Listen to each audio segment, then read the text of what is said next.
What's up everyone and welcome to the RC Retro channel. In this episode, we get the Tamiya Hornet EVO out on the RC Retro Raceway for some action. But before we get to that footage, I just wanted to address some stuff about the R Raceway. That's the RC Retro Raceway. Like my acronym there, R? All right. All right. So not too long ago, I put out a video documenting my journey in building a backyard track. Now, if you haven't seen that video, no worries. There'll be a link for it in the description down below and you can check that out.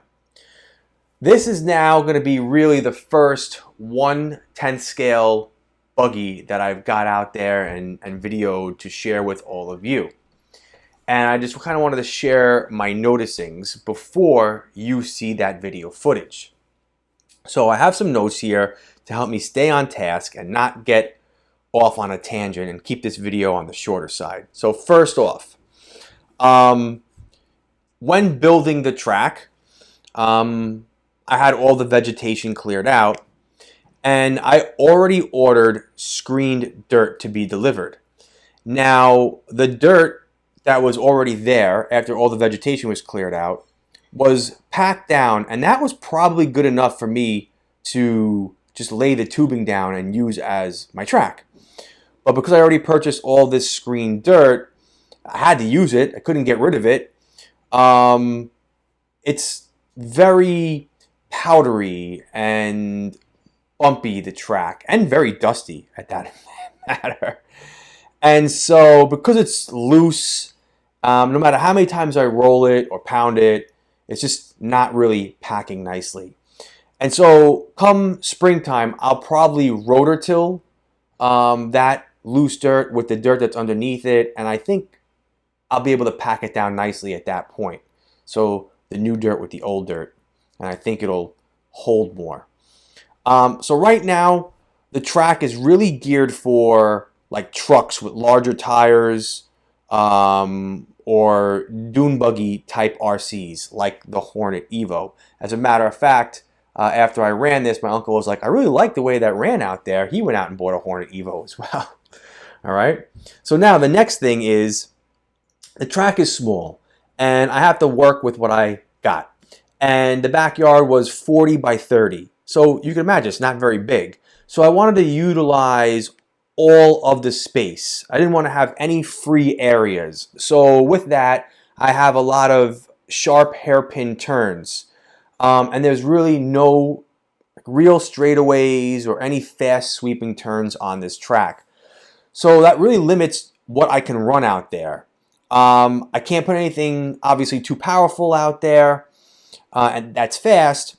And so if I want to run 1/10 scale RCs out there, it really has to be more like silver cans or torque tuned motors. So now we have brushed RCs out there, silver can or torque tune, and more like trucks or buggies with bigger tires on it. So again, limiting what I could put out there.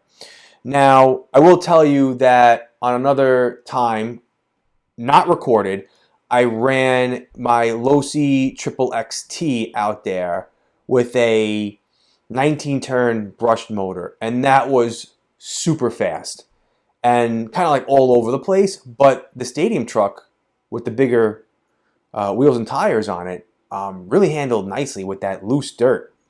And so I'm gonna have to probably, swap some motors because I do want to run stadium trucks out in the backyard. So I'll have to figure that out as to what motor I'm going to use in there. All right. Something else you'll notice during the video, airplanes. You'll hear airplanes flying above in different scenes of this running. And that's because we're in Queens, New York, all right? And that's not where I live. I live further out on Long Island, but I have another property in Queens, New York. And it's near the airport. And so, listen, that's the piece of property that I can use to build a track. So I know it could be a little annoying when you're watching this, hearing it fly over, but one thing I'll tell you is that when I was filming Saturday morning, I noticed a lot of flights. In the afternoon when I'm there working on the track, or during the weekday in the afternoon, not as many flights. Seem to be more on the weekends in the mornings, at least going in that direction. All right, so I'm going to try to film later after work because I don't work too far from where the track is. So right after work, like happy hour, I could go right over there, hang out, and run some RC cars before I come home. Also, camera angles. Yeah, I'm still kind of working on the camera angles. So you'll notice in this video that at one point you're viewing the Hornet going around the track and you see me standing next to Uncle Dave, and then the camera angle changes and then you don't see Uncle Dave. And then the camera angle changes again and you see Uncle Dave, who's with me, sitting down.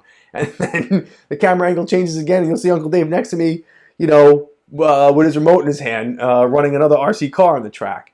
Remember, I'm moving my camera or my two cameras around different angles of the track to see which angles I like, and kind of splicing that video and putting it all together so it makes it look like the track, makes it look like the buggy is continuously moving around the track in one continuous motion. All right, I hope that makes sense. All right, so anyways, now let's segue into the Tamiya Hornet EVO.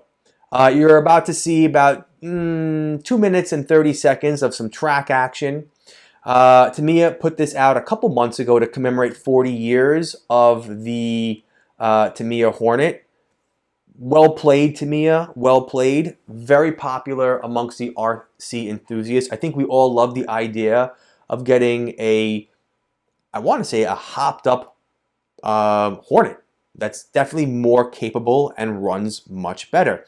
Now, what I will say is while it looks like a Hornet, there's really not much on here that is from the original Hornet. We have the body, we have the tub chassis, we have the front bumper, and we have the side rails or the side bumpers. And that's really about it. Yeah, and the rear tires. I guess the wheels too. But you know, everything else on here is different. The whole back end is from the DT02, the gearbox and the whole rear end. And the whole front is a whole new front suspension on here. We have oil-filled shocks all around and new shock mounts in the front. So, I mean, it's kind of a Hornet, but it kind of isn't a Hornet, but it looks like a Hornet. But to me, it's still kind of cool, and I like it. All right, so there you have it. And plus, I didn't go with the box art body because didn't really like it. Didn't do anything for me, so I got something custom painted, and I think it looks pretty darn cool.